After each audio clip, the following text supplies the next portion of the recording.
Sometimes wish I'd never been born at all.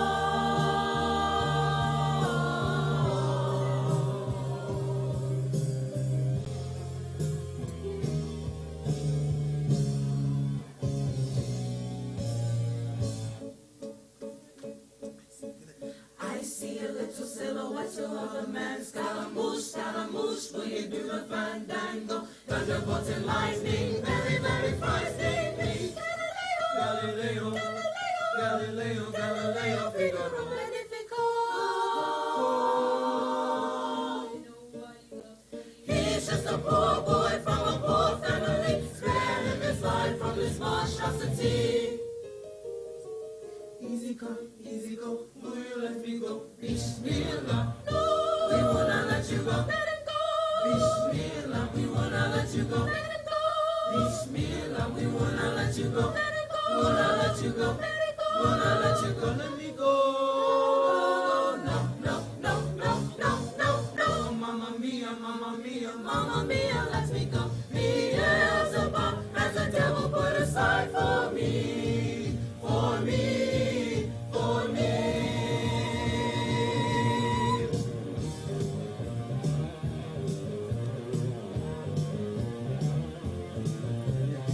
So you think you can stone me and spit in my eye?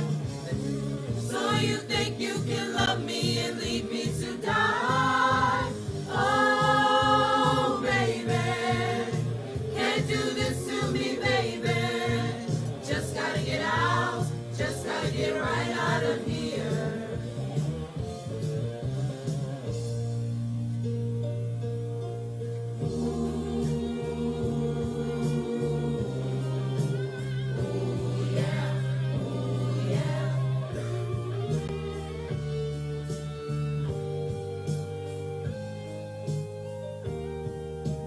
Nothing really matters, anyone can see.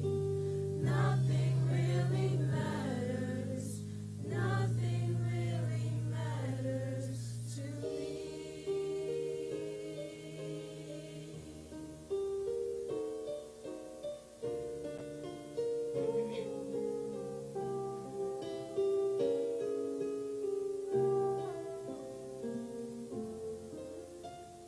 Anyway, the wind blows.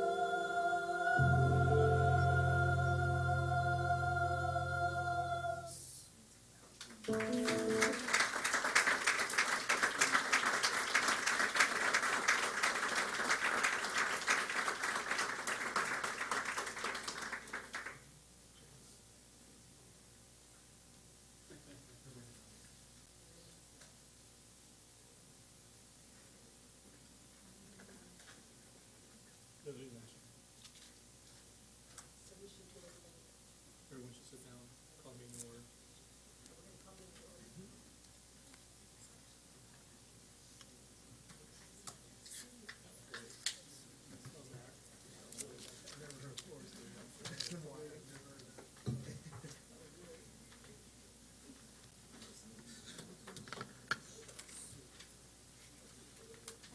Put that on TV. Can I have a motion to reopen the meeting? So moved. Second. Moved by Commissioner Highcobber, seconded by Commissioner Hassan. All in favor?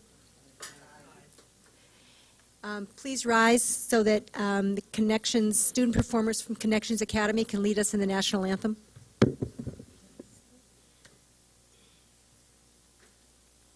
Color guard. Attention. Carry. Color. Forward. March.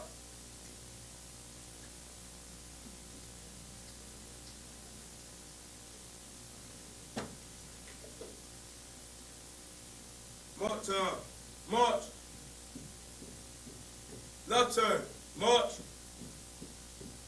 Color guard. Up. Present. Arms. Man, New Era Academy, JLTC, color guard.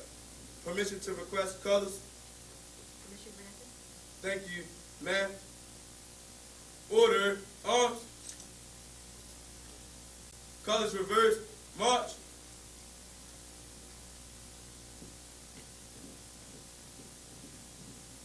color guard. Up. Present. Off.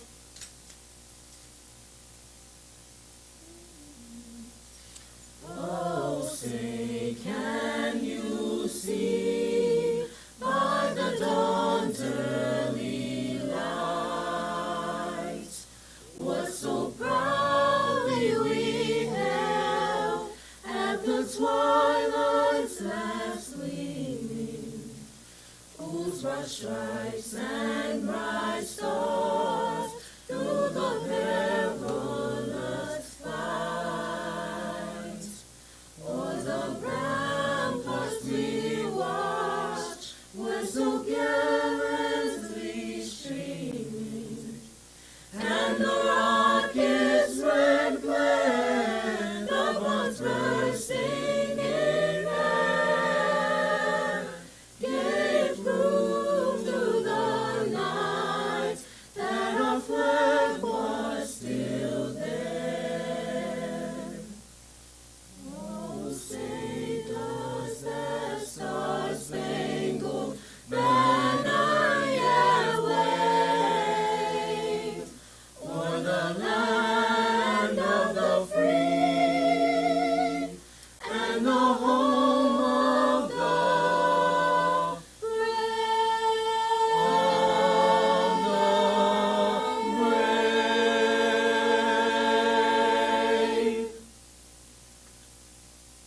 Order.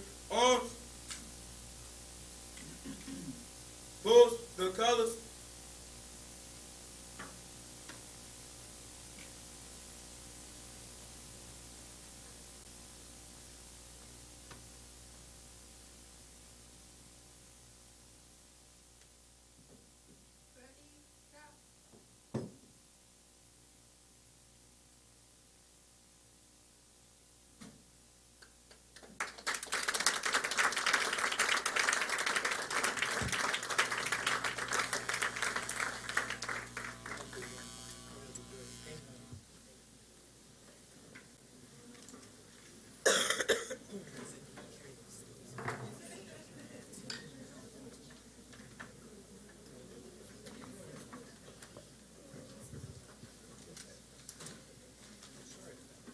So I want to recognize the JROTC students from New Era Academy and thank them. Kenzie Martinez, Yogedi Martinez, Xavier Rivers, Fernando Woodson, and Jennifer Garcia. I also want to acknowledge and thank our student performers from Connections Academy and their director, Brandon Booth. And I just want to say, I can't sing, but I'm guessing that one of the ways you evaluate singers is the range of what they can sing. So in the span of 20 minutes, we got the Bohemian Rhapsody and the national anthem. I would say that's a range. Terrific job. Thank you to Sierra Carter, Asia Brown, Zakai Relata, LaShonda Dix, Nia White, Devon Turpin, Jernell Jordan, Davia Charles, Nadeja Carter, Miles Pate, Dietrich Jordan, and Cameron Taylor. Commissioner Chinia? This evening, we would like to take time to recognize the passing of one of our city school students. Taekwon Gunthrop was a ninth grader at Joseph C. Briscoe Academy. He was social and well-liked by his peers. We became fond of his infectious personality and smile in the short time that he was here with us. He enjoyed hanging out with friends and will be remembered as a kind soul. We would also like to take time to recognize the passing of a city schools district office employee. This individual was committed to supporting our students through their work. He will be remembered fondly by the greater city schools community. Tonight, we send our deepest condolences to his family, friends, and colleagues. It is with deep regret we inform you of the passing of Paul E. Lewis, former custodial worker for city schools. Mr. Lewis served the district for 30 years in this capacity, where he supported the cleanliness, health, and safety of the entire district. Paul was one of many key custodial workers who set the tone for the work environment through his unwavering dedication to his duties and friendly demeanor. He was always willing to support his colleagues and go above and beyond the normal call of duty. Mr. Lewis unfortunately passed on September 6, 2017, and will be gravely missed by all. We'd ask you to join us for a moment of silence in remembrance of these two persons who are part of our city schools family.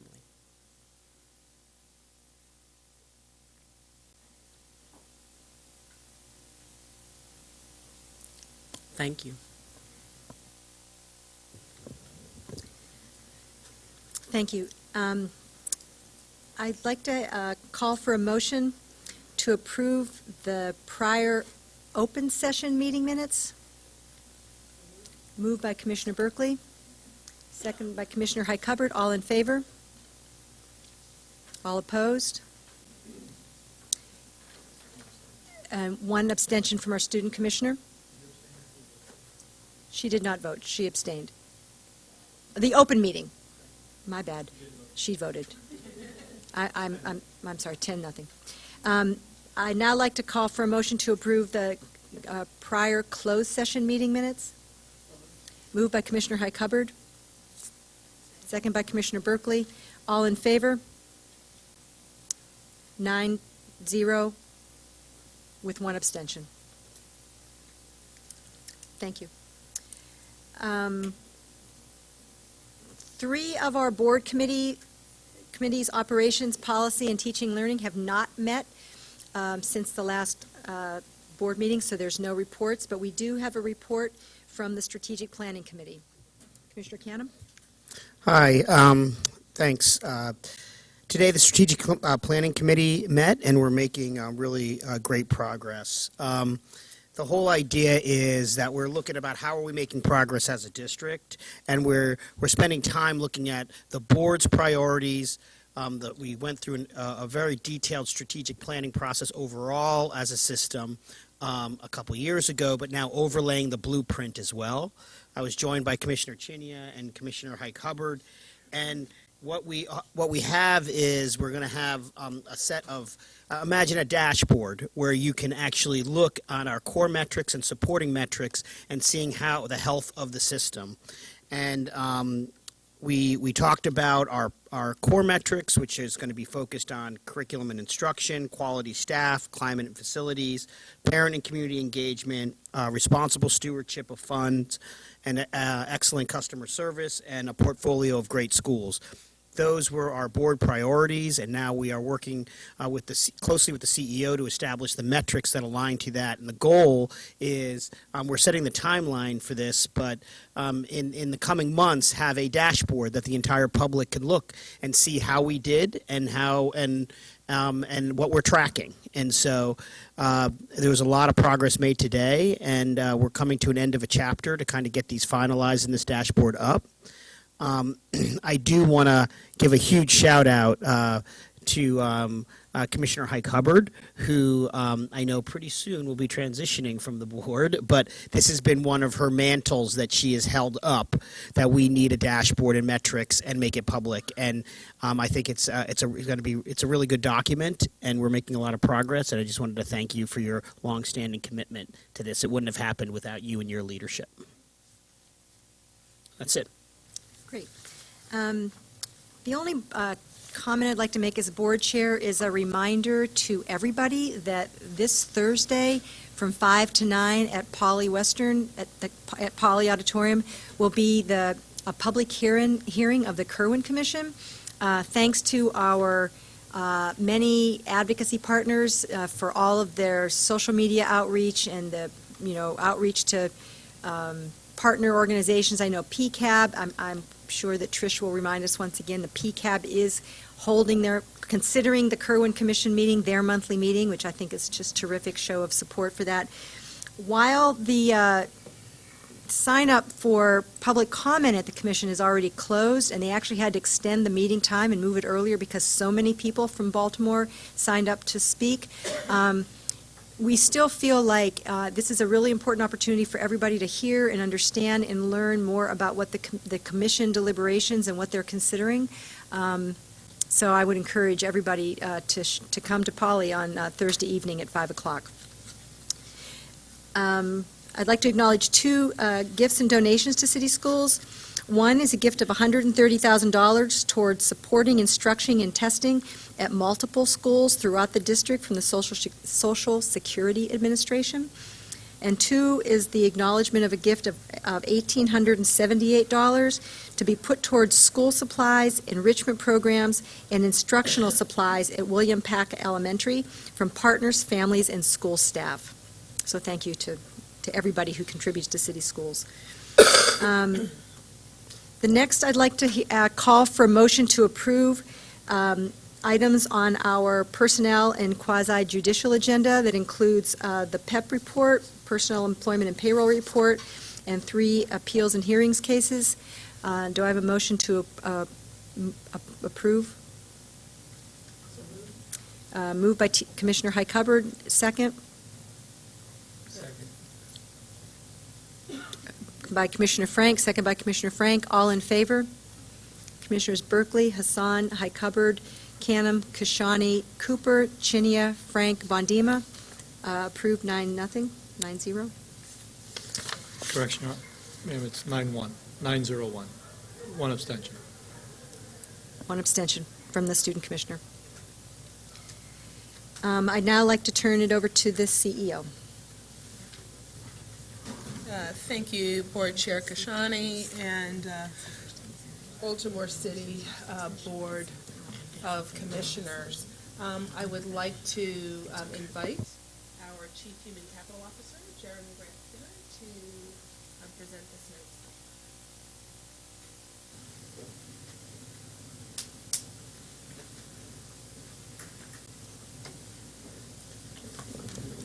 Good evening, Commissioners. Dr. Santelises. Thank you for your approval of 4 appointments this evening. They are as follows. Jeffrey Meal, currently teacher at Furman Templeton Preparatory Academy, is appointed Educational Specialist 2 for Physical Education, effective November 11th. Monica Whippo, currently Staff Specialist for Enrichment, is appointed Coordinator for Social Studies, effective October 11th.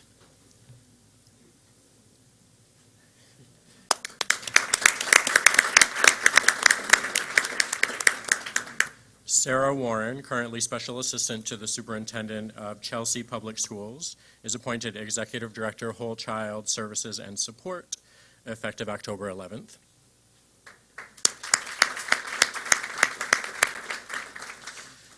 And Courtney Desabeyi, currently Performance Management Strategist, is appointed Special Assistant to the CFO, effective October 11th.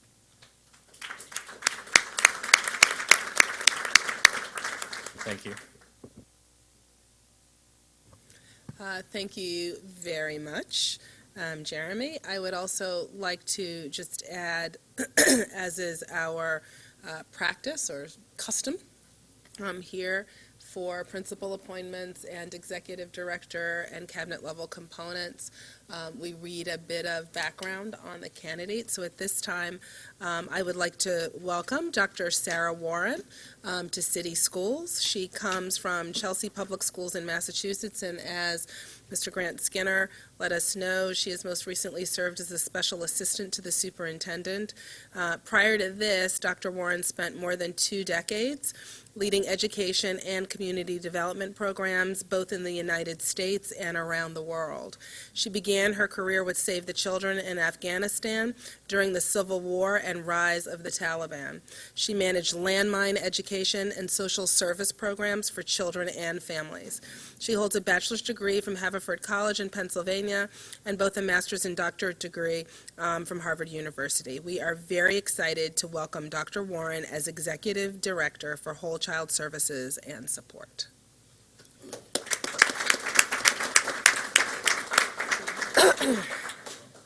Tonight, I am also very pleased to show our final Live Baltimore video about one of our great Baltimore neighborhoods and the school that serves its families. And so for tonight, we will be able to see a little bit more about Federal Hill Prep.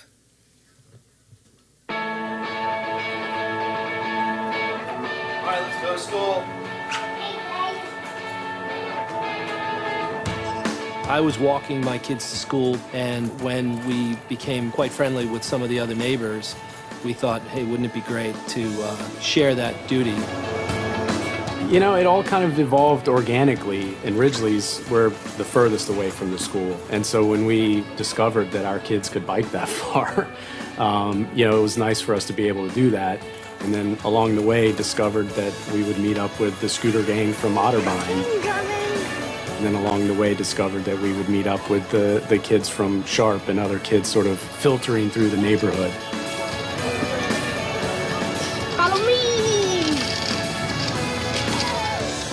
It's a nice sense of family. You know, you're walking with your friends.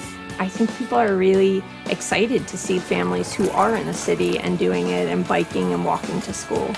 It's just a great community, and a lot of people really appreciate the fact that we've done it on a regular basis, that we're going a little bit farther than most folks would.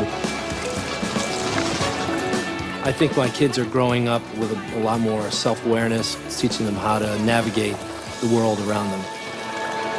It feels like a small town within a big city. And for us, the school, Federal Hill Prep, sort of sits at the center of all of that.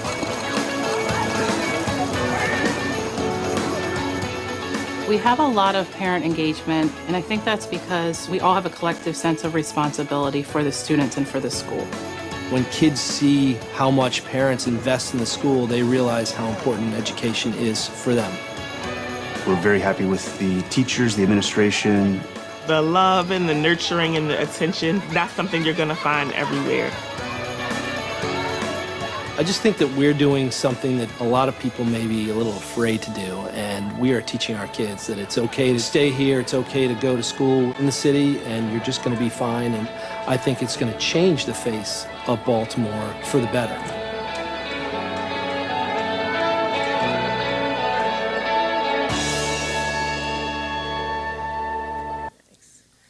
So I just want to add, yes, it's okay to clap. It's actually a great thing to clap for. I want to congratulate Principal Sarah Long, the parents and families of Federal Hill Prep, and really thanks again to Live Baltimore for just doing such a wonderful job in showcasing the jewels that we have within Baltimore City Public Schools and amongst our neighborhoods here in Baltimore City. So last fall, the board approved a community school policy for city schools. That was momentous for a number of reasons, putting our city schools on the map in terms of our commitment to partnering with community. And it really is a key lever in solidifying a foundation for closer coordination between the district and community organizations in support of our schools and students. Over the past year, our partners at the Family League of Baltimore have led the work to facilitate the implementation of this policy through the efforts of the Community School Steering Committee. I am privileged to be part of this committee, and tonight I am pleased to welcome my colleagues, Damon Millard, Interim CEO of the Family League, and Beth Nolan, Special Assistant for Strategy, who will update us on the important work being done by the committee.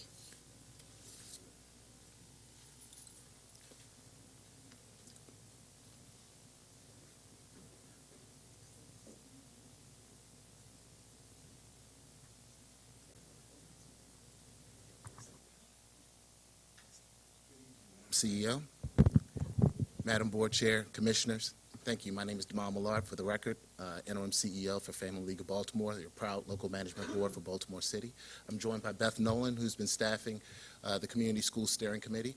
As the CEO had stated, with your passage of the policy last year, Family League has definitely been at work in terms of organizing a proud and also energetic group of youth development leaders, service providers, educators, and more importantly, community members, in making sure that it's a coordinated effort in terms of the community school strategy. Looking at, obviously, everything from the process designation, conflict resolution between community agencies and school communities. And so we really want to make sure that it's clearly in alignment with the city schools blueprint. So with that being said, I want to turn it over to Beth.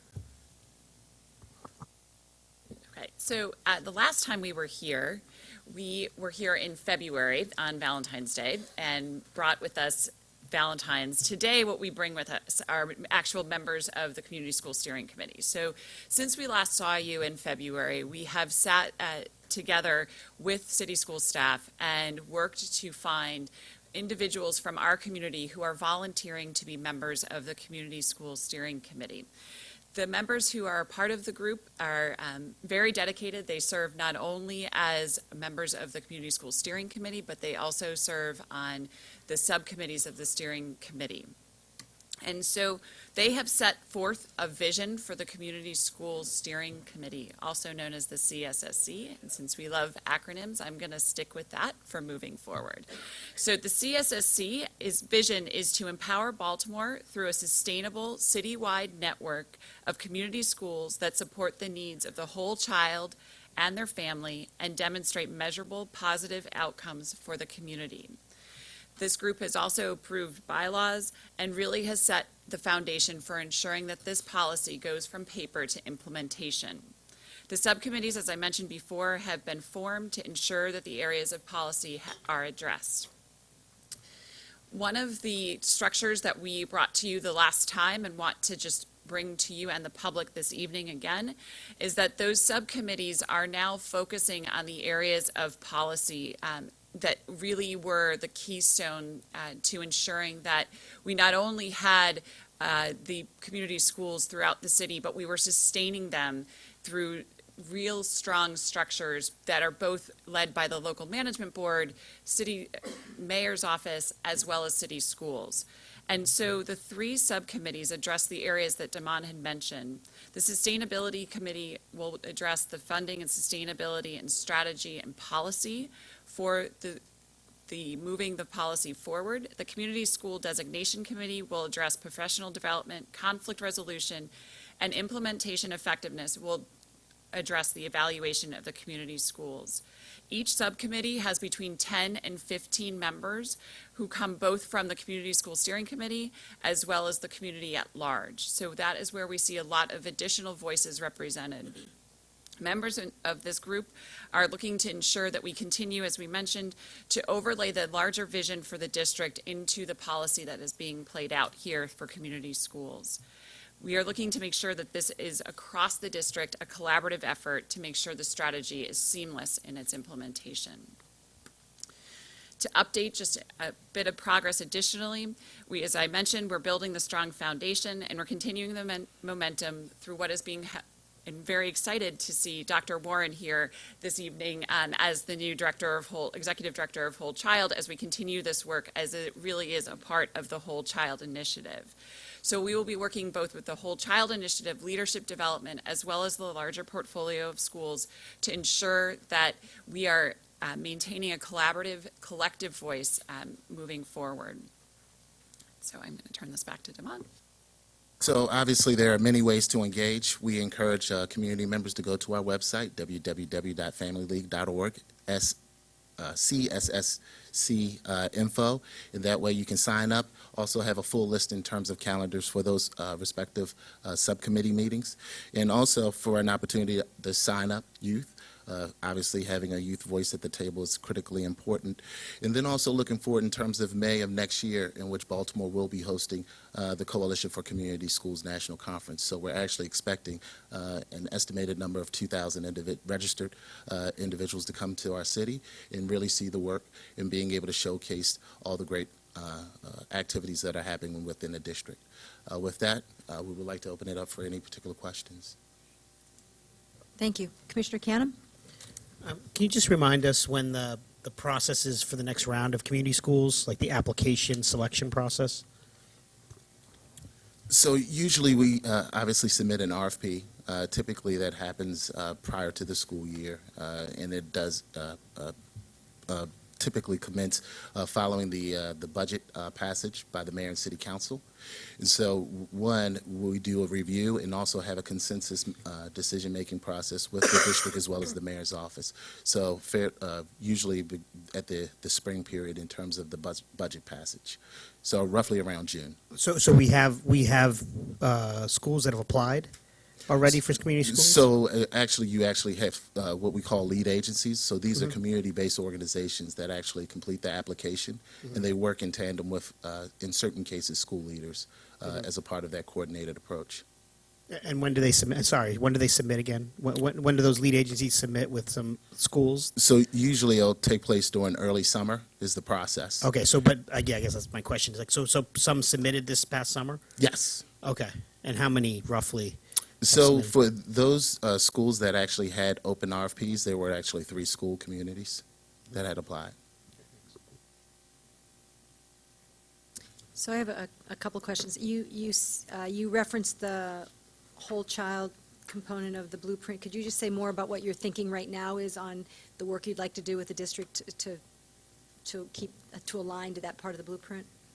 So I think as part of the work that's happening as part of the policy, we see multiple layers of the overlap. And I think that with Dr. Santelisa's leadership, we are working to ensure that, in particular, when we're looking at the whole child and getting the children to school, specifically around attendance, one of the main outcomes for community schools is improving attendance through a coordinated effort of supporting the family and making sure that the family feels supported so that the students can come to school. And so that's one of the areas that is a huge piece.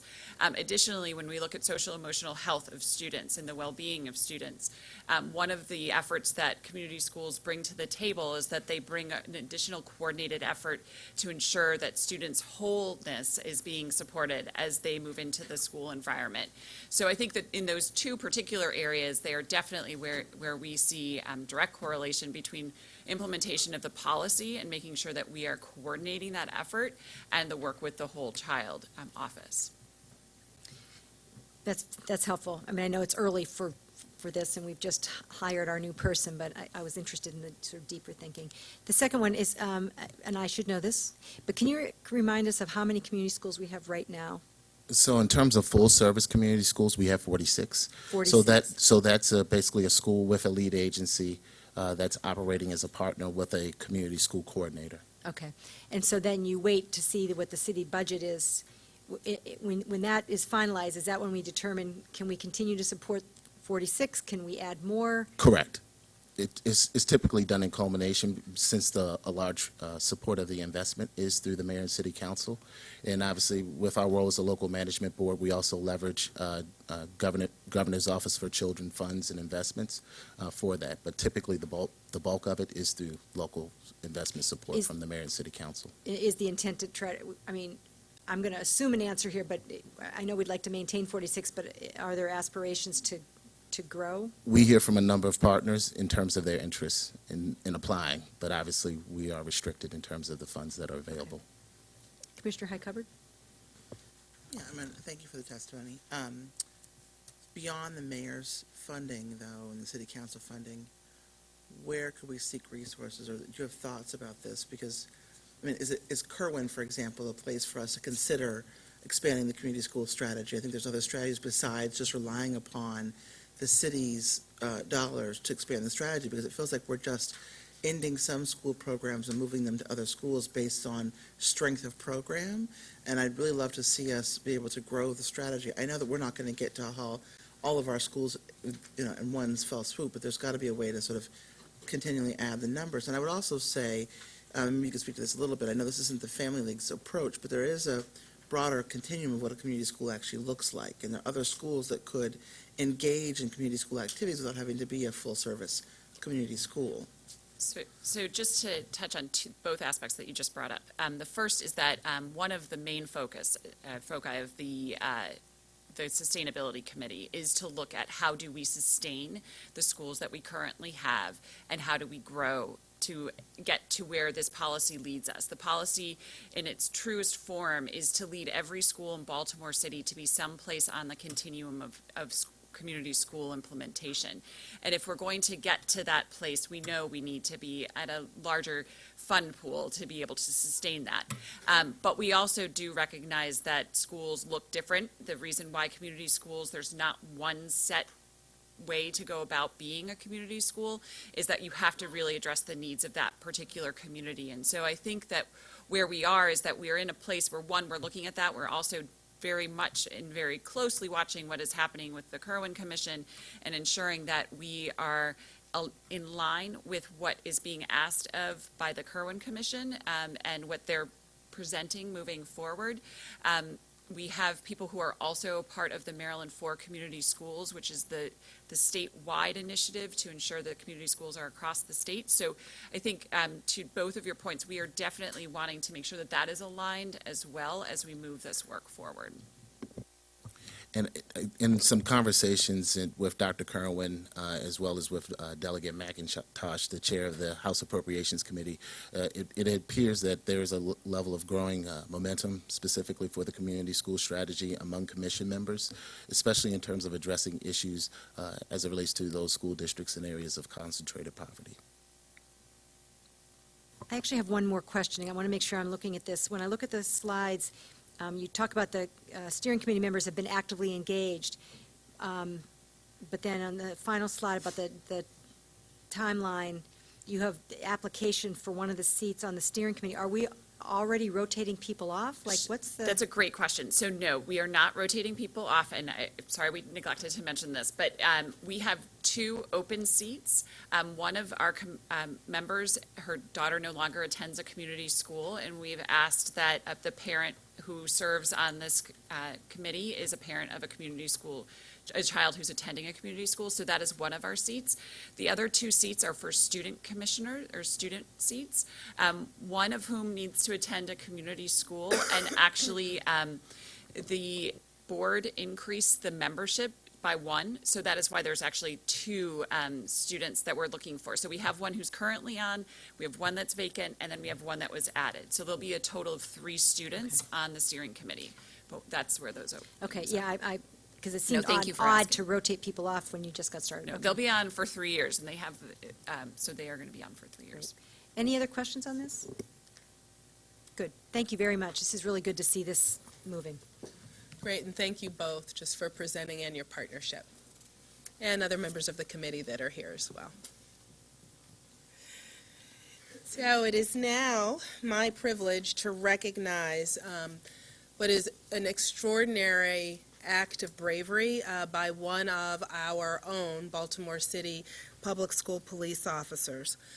Officer Leonard Lancaster is a 20-year veteran of the school police force. And on September 7th, 2017, while on duty at Achievement Academy at Harbor City High, Officer Lancaster recovered a fully loaded semi-automatic handgun from a student who was attempting to bring the weapon into the school in his book bag. In doing so, Officer Lancaster risked his own safety and demonstrated gallantry and courage beyond the call of duty to protect the school's staff and students from potential harm.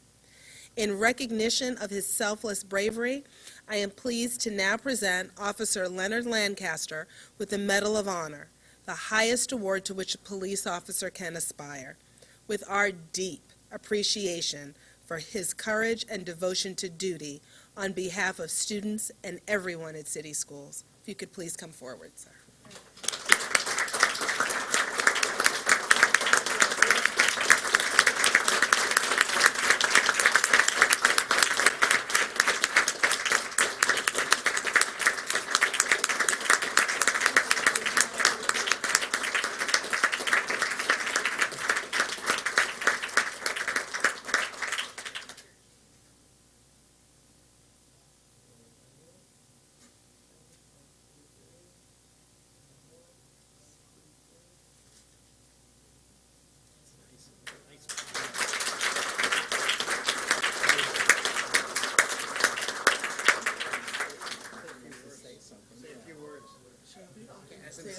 If you'd like to. No, on the mic. So, this is Officer Lancaster's wife, who is a teacher at Collington School. Yes, thank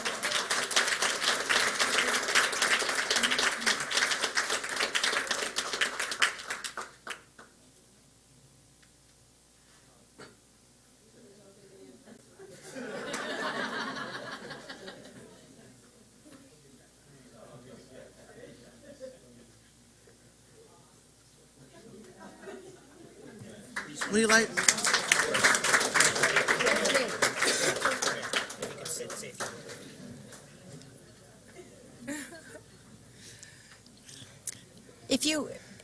We would love it if you would say a few words. I mean, this is it's extraordinary, and we'd love to hear your thoughts on your thoughts. If you could, if you push the button. She's like, I'll hold the plaque, but I am not making comments. Thank you. Well, I first want to thank Almighty God, and even though I'm thankful to be here and praised and honored for the work that Baltimore City Public School police officers do every day, all the praise and glory goes to God. And not only should I receive a plaque, but I think every last officer that works for Baltimore City Schools should please receive a plaque every day, because they work very hard to maintain the school safety in Baltimore City Public Schools, which is not easy. Thank you.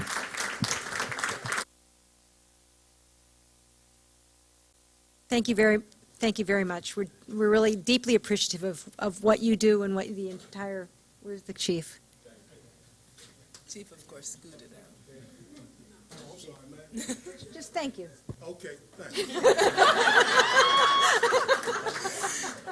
And I do think it's important to note one of the things that Officer Lancaster said, and that is that we actually do not know every single instance that is prevented because we have school police officers who are attentive, who are building relationships with young people, who are there on the ground, making sure not only that learning can occur, but are making sure that our school environments are safe for all young people and staff. So thank you again.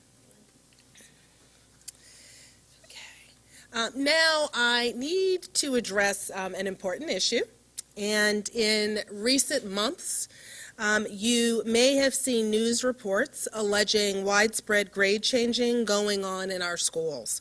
The claim is that grades teachers have entered for students' report cards are being changed by administrators or other staff members. I want to be clear that we take and are taking these allegations very seriously.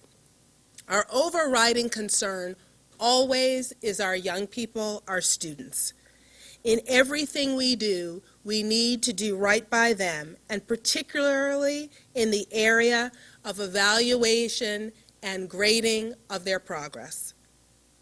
It's important to recognize, for the public to recognize, that there are in fact legitimate reasons for grades to be changed. Typos or mistakes need to be fixed. A teacher may have simply missed entering a grade for one assignment.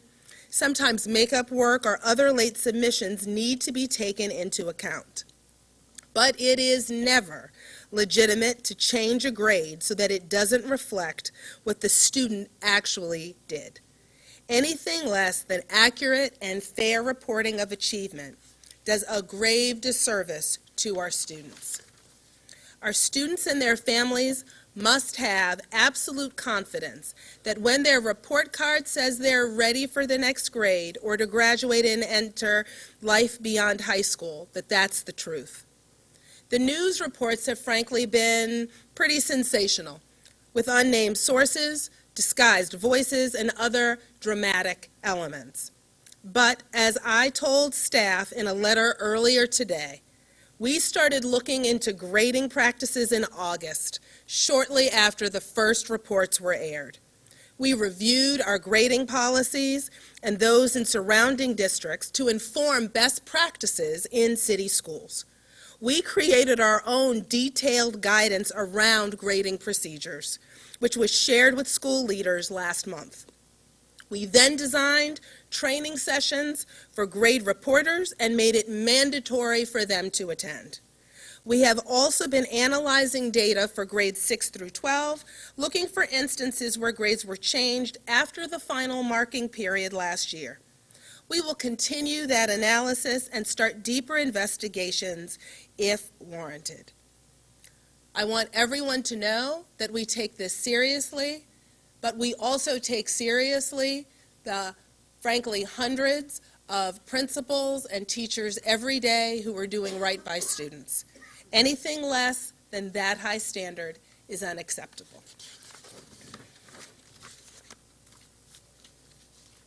And then finally, I want to remind everyone about the same meeting, the Kerwin meeting that is occurring this Thursday at 5 p.m. in Polly's auditorium.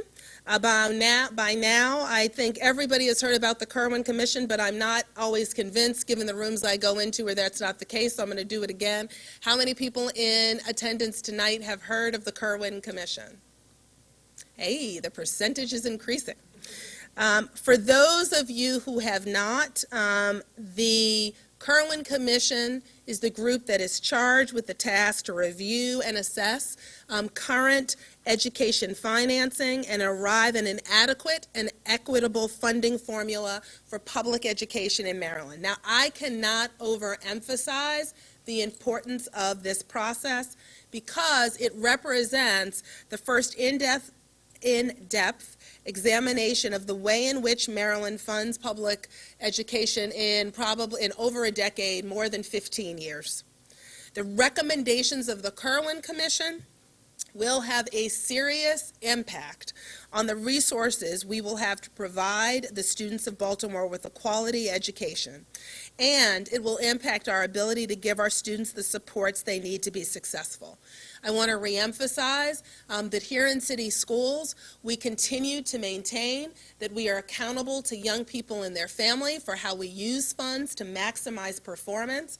However, we also need to be, and I had the privilege last week of meeting with some members of the faith community in Baltimore City and other community organizations to really emphasize the fact that advocating for our young people to receive the right allocation of dollars for their education is something that we all have to take seriously and all have to be supportive of. Thursday's public hearing is really an opportunity for us to all do that. I want to invite the public to be there to help educate not only the Kerwin Commission but others in attendance about the importance of facing the challenges of inequity and attending for the needs of young people growing up in concentrated poverty.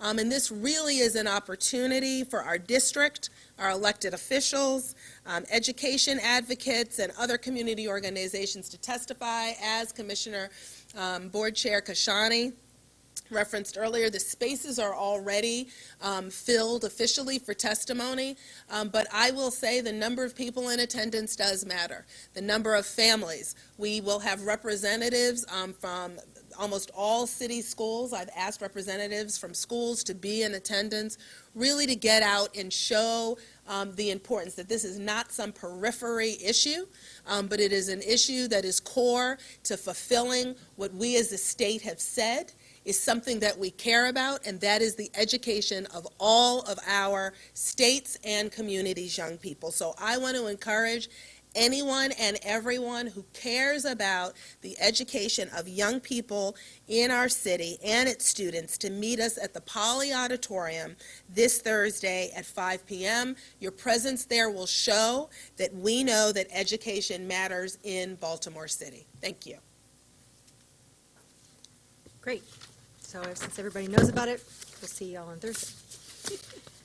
We're now going to do a review of the consent agenda items to see which items people would like to have pulled for discussion. And as we have been doing now, if you want to pull it, please say what your questions and concerns or issues are so that the staff can get us some answers. First item, 8.01 out-of-cycle portfolio recommendations, update to the 21st Century Buildings Plan. That stays on consent. 8.02 Bridge to Excellence City Schools Master Plan 2017.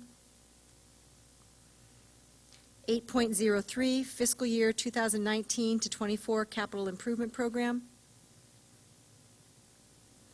8.04 JBA, non-discrimination students policy, second reader. We'd like to pull that. Commissioner Hassan, you want to say a few words? I'd like to pull it so the board can discuss further to determine whether we need to go to a third reader or we're ready for a vote. Okay.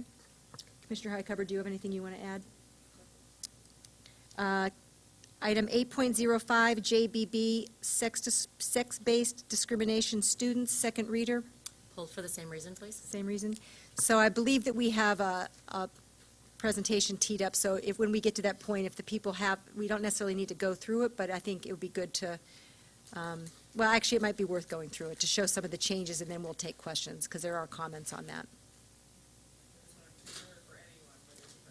8.04 and 8.05, JBA and JBB.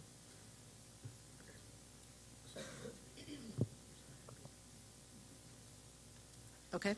Now we're going to discuss the procurement items. Item 9.01, Fund for Educational Excellence. Item 10.01, Johns Hopkins University. Commissioner Frank? Okay. So there's no questions on that, just so he can recuse himself in the vote. Item 10.02, Collaborative for Academic, Social, and Emotional Learning, the CASEL. So all items will go by consent except Johns Hopkins University. All procurement items will go by consent, Yes. except Johns Hopkins University. Also, ma'am, I know that 8.03 is going to go by consent, but it was intended to be a presentation to the board. Then let's to the pull that. full board tonight. Then let's pull that for presentation. Thank you. Thank you. Okay. With that, do you have any other special recognitions? Okay. With that, we'd like to invite comment from some of our recognized groups and some special guests. So first, I'd like to invite Trish Garcia-Pilla from Parent and Community Advisory Board.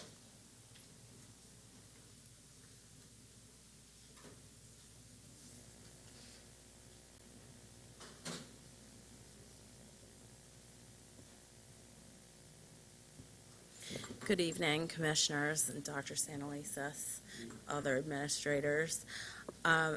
So, again, we will be at the Kerwin Commission this Thursday. It is on the agenda, at the end of this agenda, that it's here in the boardroom, which was, I guess, a typo, but we will be at the Kerwin Commission at 5 o'clock. If anybody wants to sit with PCAB, we'll be out front at 4:45 in our PCAB shirts.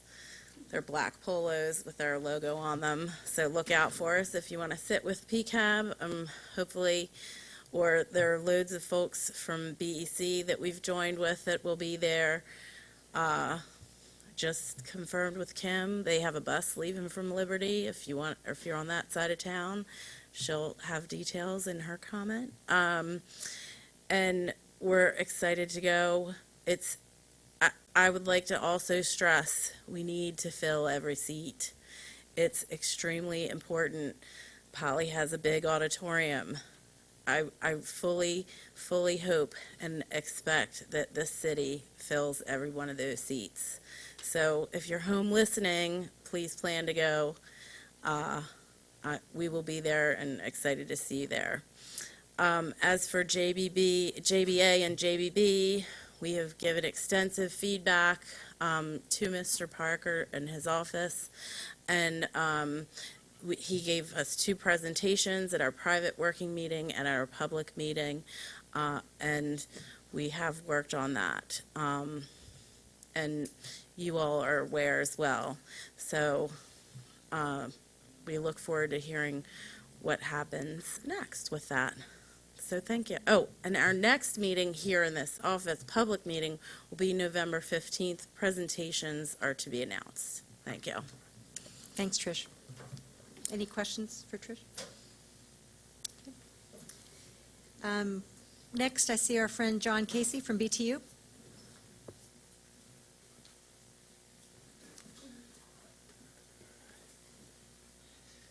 Good evening. It's nice to be introduced as a friend. I like that. Well, that's honestly how we think of you. And good. We feel the same way. Good evening, Madam CEO. Good evening, Madam Chair. On behalf of Merit English, President of the BTU, my name is John Casey. I'm a field representative. And I had this written down before you even introduced me as a friend, Madam Chair. I need to say personally that I think the board made an excellent choice in naming Ms. Cassiani the chairperson. I had the pleasure of working with her on the Charter School Advisory Board a few years back, and she certainly is dedicated to making BCPS the best. So kudos for a very nice choice. Although she and Dr. Santalese stole most of my thunder to talk about the current commission, so my report will be much shorter. Thunder, bring it on. We'll talk too much about Kerwin. Yeah, bring it on. Yes. The BTU will be also present because we value and know the importance of this commission to get the best for the students of Baltimore City, funding and resources that they can get. We know that when teachers are given the tools to work with, they can produce fabulous things. And I think the board understands that, and all the other people in PCAP and all the other organizations that will be hand in hand working for this important endeavor. We have our annual Quest Conference scheduled for Friday, October 20th at the Convention Center. This is a great day for professional development for all our employees in BCPS. Ms. English has informed us that some principals are not allowing staff to go.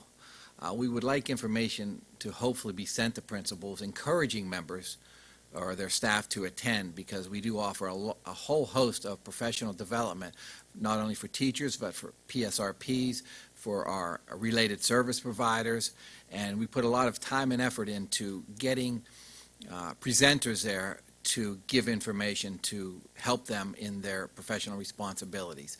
So we would hope that the school system would encourage all of the employees to go.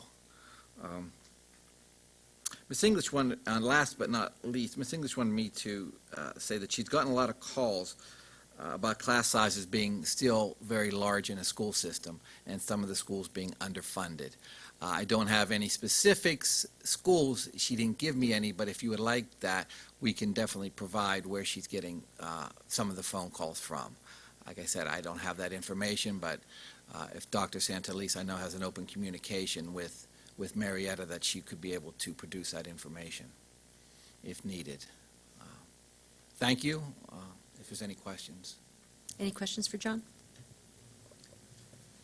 I Yes, would just thank you. like to, again, say thank you, John, for coming this evening, and to let you know, and I'm sure you do know this, but also the public know, that with regards to the class size issues, we are monitoring, and when we have our annual budget adjustment process, that'll be the time where schools with additional students will receive additional funding for additional staff. Clearly, there'll be, we'll have to make sure we actually have staff for those positions, but just so that, to remind you and to let the public know that we are aware, and as we approach budget adjustment season, that's when we'll address Yeah, that. that usually happens somewhere towards the end of October. You're Yep. correct. Appreciate that Sure. information. Thank you. Thank you. Terrific, thanks. There's a number of other recognized groups that are welcome to speak to us during this time. We don't believe nobody has advanced sign up from AFSCME, Pizzazza, CUB, Associated Student Congress, CCAC, PTA Council of Baltimore City. Is that correct? Okay, thank you. Now I'd like to turn to general public comment. First, I'd like to welcome our first guest, Sekou Cosimo.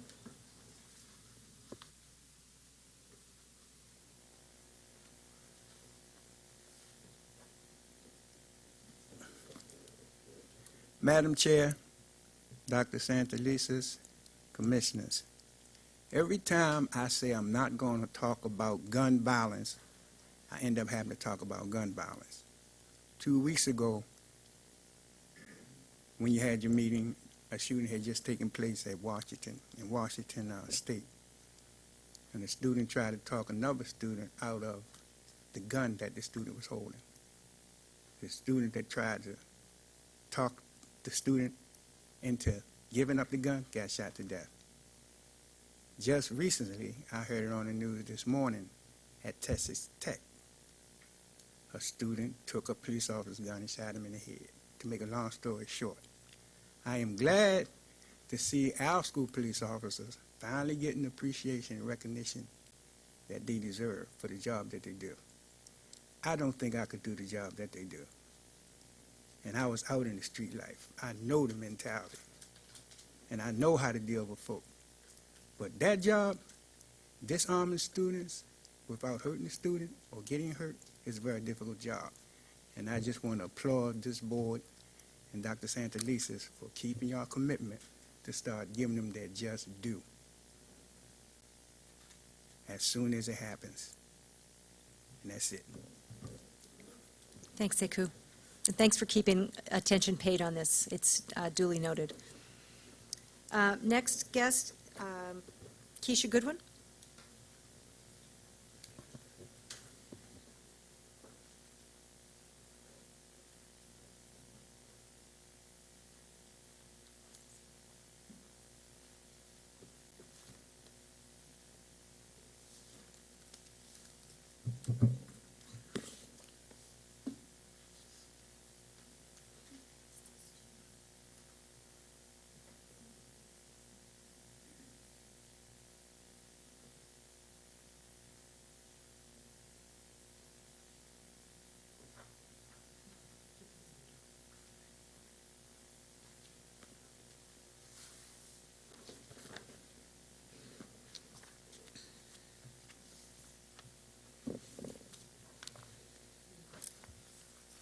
To the other commissioners, there's only a couple copies. AJ's going to get a copy and post it to Board Docs so that everybody gets a copy. Thanks, Keisha. Thank you. I'm trying to become better at this. Okay, so today I'm here to speak about data and transparency. And as I always state, I am a parent, a city homeowner, an educator, and an active constituent. I'm very interested in the district upholding its commitment to being data-driven, transparent, and equitable. Therefore, I attend board meetings, PCAT meetings, and other school-related discussions to assist in this initiative. My last testimony, I brought to the attention that I needed some data related to race and ethnicity on school profiles. I was emailed from the district that they had to check with the union labor laws for hours spent on gathering data, that they couldn't spend any more than 2 hours. So I'm requesting that you spend an hour and a half, so an hour 45 minutes a day, to gather this data to include in the school profile when it comes to race and ethnicity of teachers in each school. I also requested information on the race and gender and age of teachers who write referrals for students who are suspended. The district has no problem with getting the race, the age, the gender, and the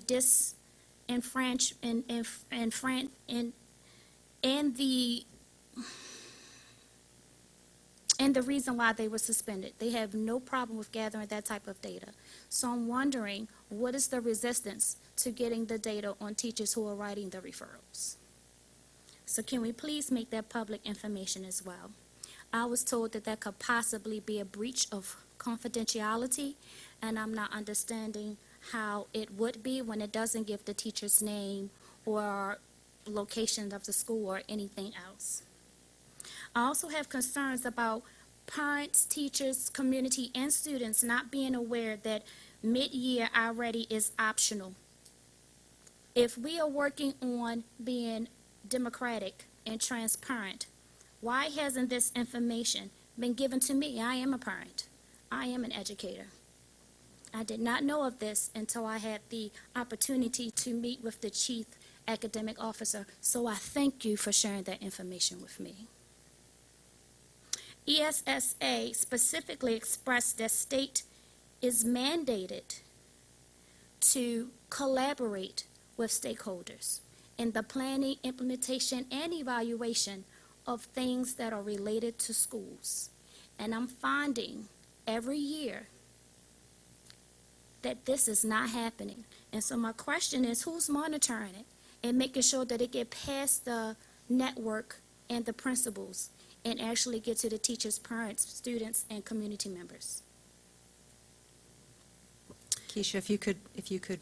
Yeah, so at this time, dealing with testing, it is also in this packet that I handed to you, that ESA, it actually wants us to come up with more innovative ways of testing that is not on computers, such as portfolios and project-based assessments. Where's the district in doing this for traditional schools? Because I have heard of this being done in charter schools. Thank you for sharing that with us, and we'll make sure that everybody gets it so we can all understand that set of issues a little bit better. Yes. Any questions, comments for Keisha? No, Thank you. I would just remind Ms. Goodwin that if you would complete, as I believe staff has communicated, if you would complete an official MPIA request, which is an official request that anybody who wants public data, it's not that the data is not public, but if you submit a request, that one cuts down on any confusion about the request because it's actually in writing in an official capacity. And our advice is that you submit that officially, and then through that MPIA process, which is a fairly widely used process, we'll be able to process your request.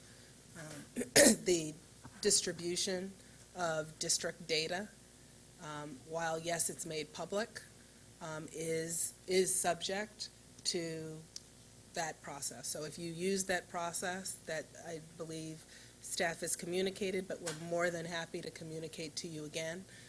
We're more than happy to fulfill all the MPIA requests because we are required to do so. Thank you. Great. Last but certainly not least, Kim Trueheart.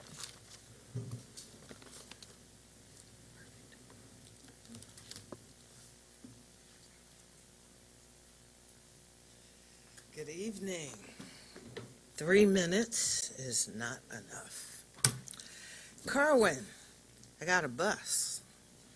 I want a full bus. Bus will depart 3901 Main Avenue between 4:15 and 4:30 tomorrow. And Thursday, sorry.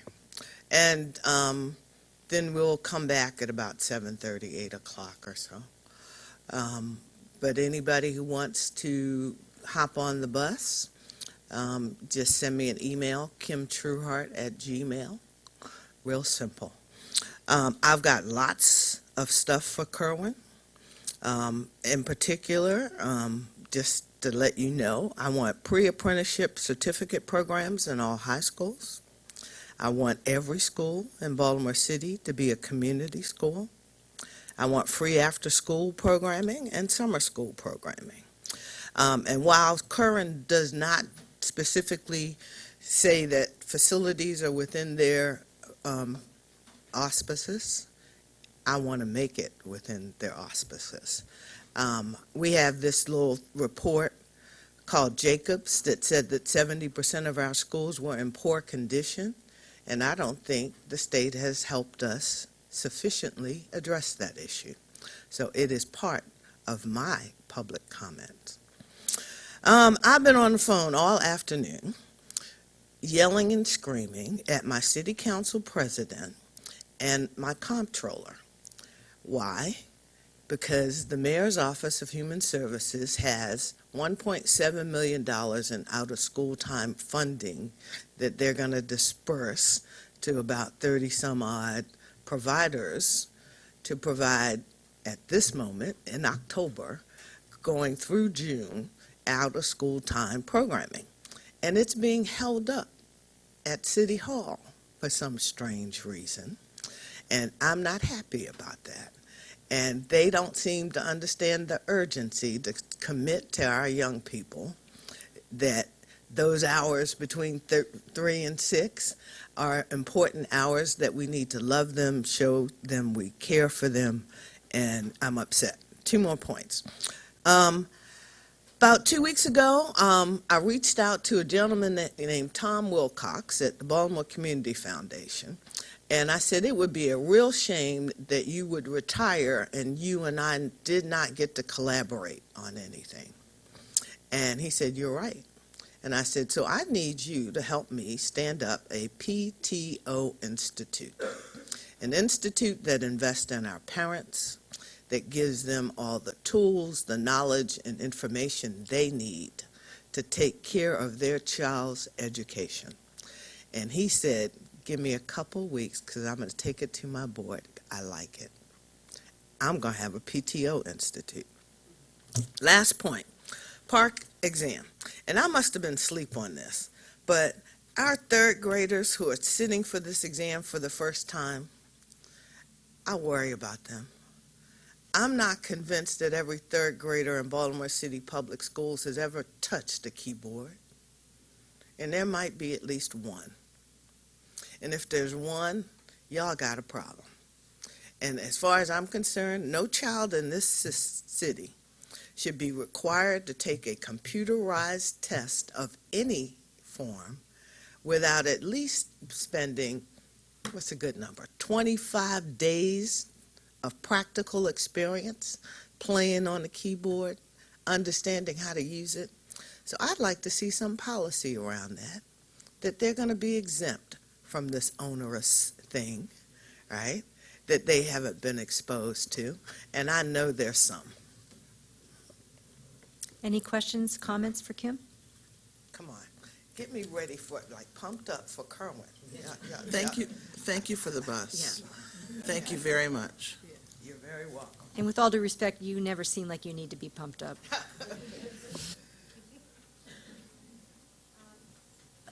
After hearing public comment, are there any other items that people would like to pull from the consent agenda?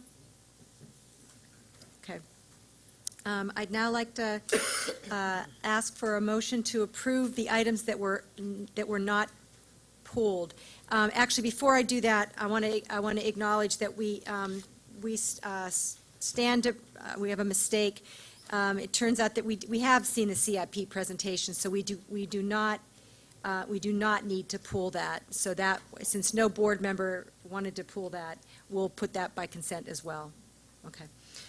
So the 3 items that will be pulled are 8.04, 8.05, and 10.01. Can I have a motion to approve by consent all the other items on the consent agenda? Moved by Commissioner Canham, seconded by Commissioner Cooper. All in favor?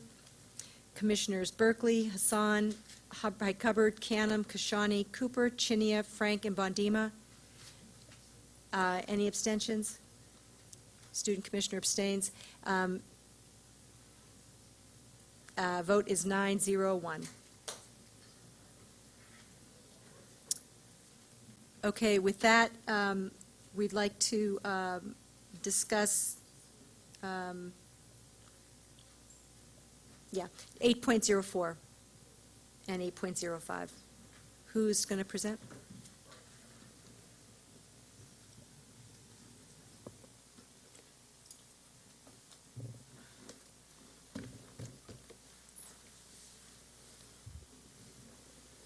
Okay.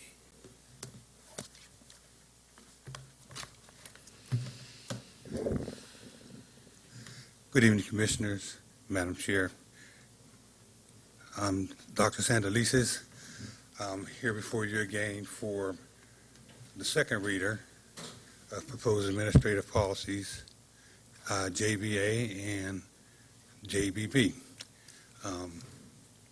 What I'd like to do, we've gone through the policies that, for the most part of themselves, a lot hasn't changed. I'm going to present, if you will, the proposed policies as you've read already. Actually, what I think would be good, because there are some questions, if you can Sure. just, I think there's one slide that highlights the changes that were made. Sure, that's what I was going to get to. And the groups that have been consulted, because there's usually questions on that, and then we'll open it up. Okay, fine. So on slide number 6, we're going to talk about proposed policy JBA. We are making a revision. We've added harassment to the non-discrimination statement. We've removed the reference to the Boy Scouts of America. On JBA regulation, administrative regulations, we've added the definitions of discrimination and harassment. We've added a provision that principals must notify EEO of harassment within 1 business day. On the JBA form, we've made the following revisions. We're adding the Office of EEO Title IX an email address. We've added check boxes to allow the complainant to state if harassment is continuing. And we've added a statement that unless discrimination or harassment is continuing, the complaint must be filed within 180 days. So those are the revisions in JBA.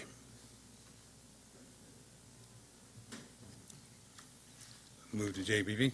Let's pause, let's take them separately. So are there questions, comments, additions, changes to JBA? Commissioner Hassan? I actually just have a question, maybe a rule of law kind of question. If with third-party complaints, if a third party is found that the complaint is substantiated against a third party, does that go into notification on our procurement process in the future with that third party? Is it part of a proposal for procurement in the future with that third party? Do we discontinue all relationships with that? What happens? Well, I'm not sure how the procurement process, how it's going to impact the future procurement process, but we will refer that to the appropriate office, and they will take action on that process, on that current contract. May I? You may. Good evening, members of the board and board chair. In those instances where third-party vendors are charged with allegations of harassment or discrimination, and those allegations are substantiated, our Office of Materials Management would be advised. As you know, most of our contracts, if not all of our contracts, provide a provision that allow us to terminate services with or without cause. We believe that would be cause, but in many instances, the specific employee is terminated from the vendor and not allowed to access city schools property. So my question more specifically was on the future RFP, would that be delineated under, evidence of effectiveness or something like that? Just a note, this company has had a negative allegation that was substantiated in the past. I think as appropriate, it could be. What, if any, weight it should be given if a particular employee engages in wrongdoing and then that individual is no longer an employee of the vendor and all other performance is satisfactory is something that we discuss with materials management. Thank you. I think with that, we may be in a position to vote on this particular policy. I think most of our questions and concerns are on JBB. Am I correct? So do I have a motion to accept, motion to approve the second reader version of policy JBA, non-discrimination students? So moved. Moved by Commissioner Highcupper, second by Commissioner Bondima. All in favor? In favor by Commissioner Berkeley, Hassan, Highcupper, Canham, Kashani, Cooper, Chinia, Frank, Bondima. And I can't remember your last name, and I want to say it. Pena. I know your first name, but I can't. 10-0, approved. I can remember Ashley, but since I'm calling everybody else more formally. Okay, now if you could do the same thing for regulation, overview of policy JBB, and then we'll have questions. Okay. The proposed revisions for policy JBB, the non-discrimination statement has been added to the policy. Definitions of discrimination and harassment have been added to mirror the definitions of the Maryland State Department of Education definition. We've revised gender expression definition to mirror MSDE's definition. We've revised the definition of transgender to mirror the Maryland State Department of Education's definition. We've added the definition of transition, also mirrors the MSED's definition, and we revised the definition of cisgender to mirror the MSDE's definition. Questions, comments? Commissioner Hubbard? So, thank you. I'm just curious why we're calling this the sex discrimination versus gender discrimination. Is sex discrimination an actual federal official term? Because it seems to me that using gender discrimination is a broader approach to this policy, given the things you've just talked about adding in the policy. Well, we do call it sex discrimination to be, first of all, in compliance with Title IX. Title IX uses the term sex discrimination, and it prohibits sex discrimination. Within sex discrimination falls gender discrimination prohibitions. Okay. We also heard testimony from folks at the policy committee meeting asking the board to take into consideration even though these revisions were made, and I appreciate the attention to the detail of making these revisions, there were students and advocates interested in us considering a specific policy related to transgender students. They felt that this policy wasn't expansive enough to cover the specific concerns of that community. I would like to consider maybe not doing a separate policy, but taking a third reader on this policy and thinking about how we could potentially add a provision of this policy that addresses some of those concerns. I don't think we need a separate, complete policy, but I would like us to, as a board, to consider the inclusion of a portion of this policy that specifically addresses the transgender population for against discrimination issues. I'd love the feedback from the rest of the board. So I'd like to recommend a different approach respectfully. I think if the board is inclined to consider a gender discrimination policy, that is something that will require more than a couple of weeks of work. We still have to engage in community outreach and work with specific stakeholders to make sure that their needs and concerns are addressed. But as importantly, from a legal perspective, is Frederick County recently adopted a transgender policy. And there's litigation in the Fourth Circuit, I believe, if not the U.S. Court of Appeals, referencing that policy. And so depending on the time, and I don't know when the arguments are scheduled, and certainly not when the court will issue its decision, it may be best for this board to address gender issues through the sex-based discrimination policy on a temporary basis, and then revisit it once the law is more fully developed. That's what I'm saying, though. I think we should include gender-based decisions in this policy. I'm not advocating for a separate policy for transgender students. That's what the advocates were asking for. Mhm. I'm looking for a compromise where we could add the gender discrimination issues, a section of this policy.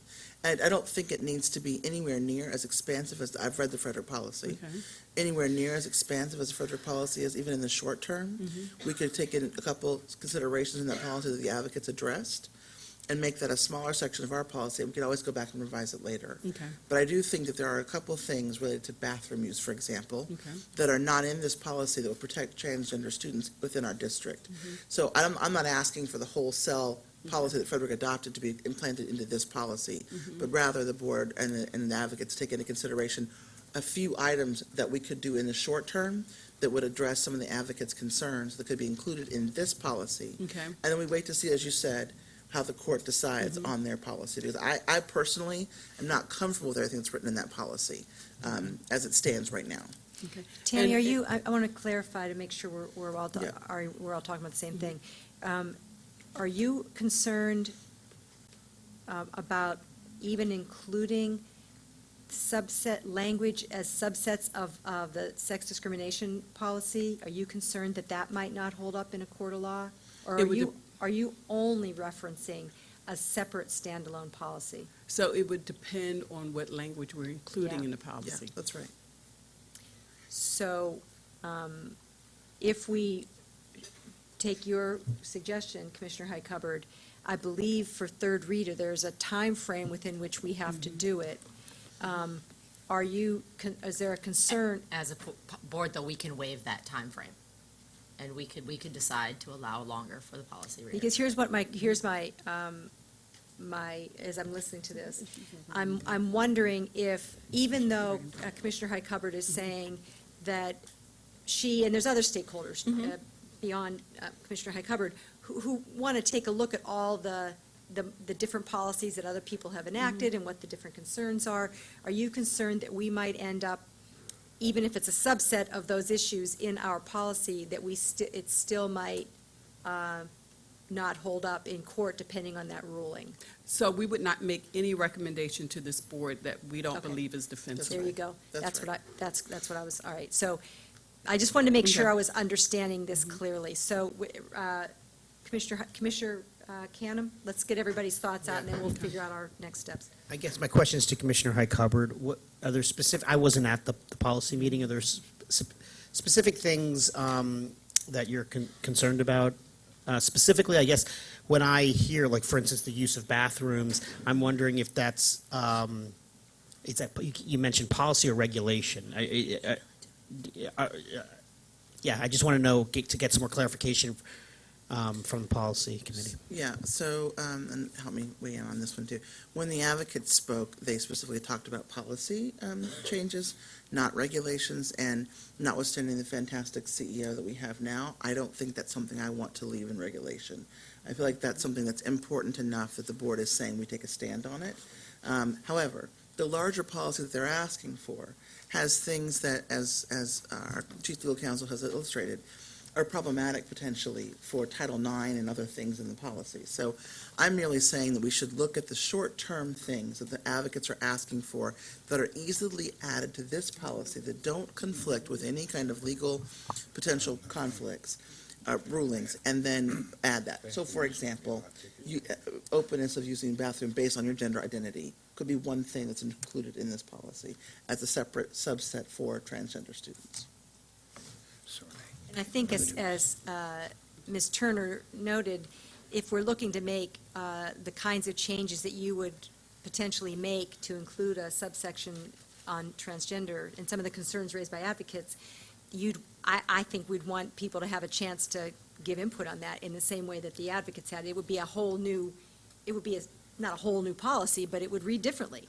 And I think people would want a chance to comment. So I think, I don't know that we're at a point right now where we are in a position to say we need to waive the timeline. Don't we need to wait and see if we need the extra time? What do you think? I'm asking. I mean, Procedure-wise, first, we would need a motion for to go to third reader. Yes. And can I add in a comment at this point? Oh, yes, yes. Okay. My only question was, yes, we are going to entertain a motion to go to third reader. I didn't know if we needed to entertain a motion at this point in time on waiving the time frame for that, or if we The don't third even. reader would have to be motioned first, and then that's the only thing I was saying. There you go. Go ahead, ask your question. So first off, between the first reader we had on this at policy, a number of really profound, fabulous changes, taking out some really biased language, and I really appreciate that. Then the challenge comes, the more you sit with it, you're like, oh, but then this other thing, and then this other thing, and I think that's what Commissioner Highcupboard is getting to. If we can tweak up the language and put in some sections to intentionally address things like bathroom use, like athletic eligibility, and another one that I see as a potential issue is if we have single-gender schools or single-gender classes, making it very clear that anyone who identifies in that gender is eligible to participate in that school or that program. It's completely legal to have an all-girls school, it's just not completely legal to tell someone whether they're a girl or not. So I think that language should be present. And we would add names, preferred name, legal names. Okay. Commissioner Highcupboard, then Commissioner Frank. So, thank you, Commissioner Hassan. I would say, though, in one point of your discussion around sports eligibility, that's where the lawsuit actually is taking place with Frederick on Title IX. So I would not include that portion into this policy for the reasons that Chief Legal Counsel just illustrated. What I would think about, though, is what you said, sort of bathroom usage, gender-specific schools, as well as uniform requirements. We do have schools that are currently telling girls and boys, traditionally, what colors they have to wear or what clothes they have to wear. I think that also could be addressed without any sort of legal ramifications, where students can wear what they want based on the gender that they identify with. So I've heard a few complaints on that one, but I think that the sports eligibility and things of that nature goes a little bit to the lawsuit concerns. Commissioner Frank? This is a very small question. I see that we added the MSDE definition of cisgender, and I see it in the policy, but I don't see it referenced anywhere else. It's just defined. Is that unusual to have a definition of something that is not referenced in the policy elsewhere? Might be in the regulations. Okay, thanks. So I'd like to entertain a motion to have this policy go to third reader so that there can be a period of time where some additional work can be done. I move that we move policy JBB to a third reader. Second. Moved by Commissioner Hassan, seconded by Commissioner Highcupper. All in favor? Well, can we have a moment of discussion? Just one. Any further discussion? Just to encourage the advocates to get involved right away and make sure that we cast a wide net on that, since the timetable is quick. That's all. All in favor? Commissioner Berkeley, Hassan, Highcupper, Canham, Kashani, Chinia, Frank, Bondima, and Pena. 9 approved, 1 absent. Commissioner Cooper's not here, 1 absent. Okay. Commissioner Highcupper? I just want to note that there is a policy committee meeting from 3:30 to 5:30 on October 17th. We do take public comment at policy committee meetings. So if folks are listening to this conversation currently and would like to come in and weigh in, they can sign up ahead of time to participate in that portion of the policy meeting at 5 o'clock. They can come and share their concerns and what they would like to see included into the conversation. Okay. I don't think we have to take any other motions at this time. We'll move it to third reader, and if after the deliberations of the policy committee and the work of the staff, we determine we need additional time, then we'll move to waive the time frame. Commissioner Canham? My only point is, we've had some people weigh in already. We know who's been actively involved, just to, instead of seeing if they'd show up, maybe just reach out to them and say, hey, there's this opportunity, we're revisiting, and encourage attendance. That'd be great. Commissioner Highcupper? I would also just ask that our legal folks look at the options and potential on the table and think through what you'd like to recommend to us as being reasonable in the short time frame we have to include, and what you'd like to maybe exclude until we have further information regarding the court case. That'd be very helpful.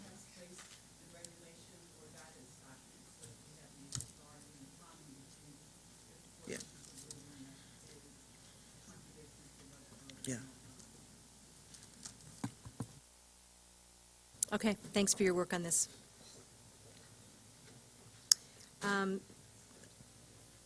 Item 10.01, Johns Hopkins University. This was pulled not because there was any questions, but because we had one board member that needs to recuse himself.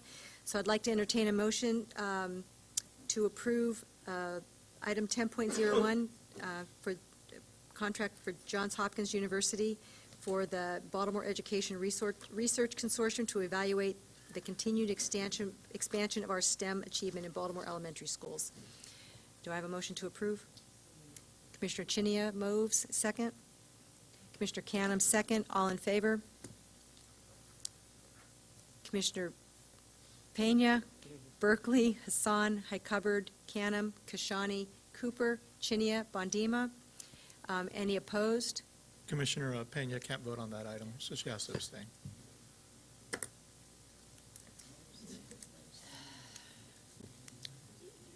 You're abstaining, but it'll be written down as a recusal. Any opposed? Abstentions? Commissioners Frank And Commissioner and Pena? Motion passes 802.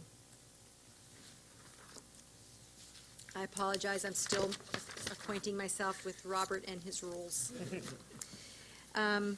Okay, with that, I'd like to remind people, yet again, there's a Kerwin Commission hearing on Thursday night. Did I get that right, Trish? At Poly. And Kim has a bus, Trish has a bus. Trish doesn't have a bus, just show up.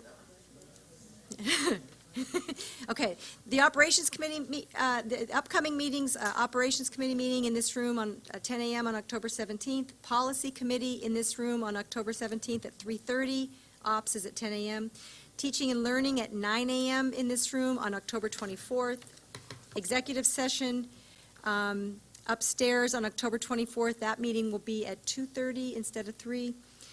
Public Board meeting in this room on October 24th at 5.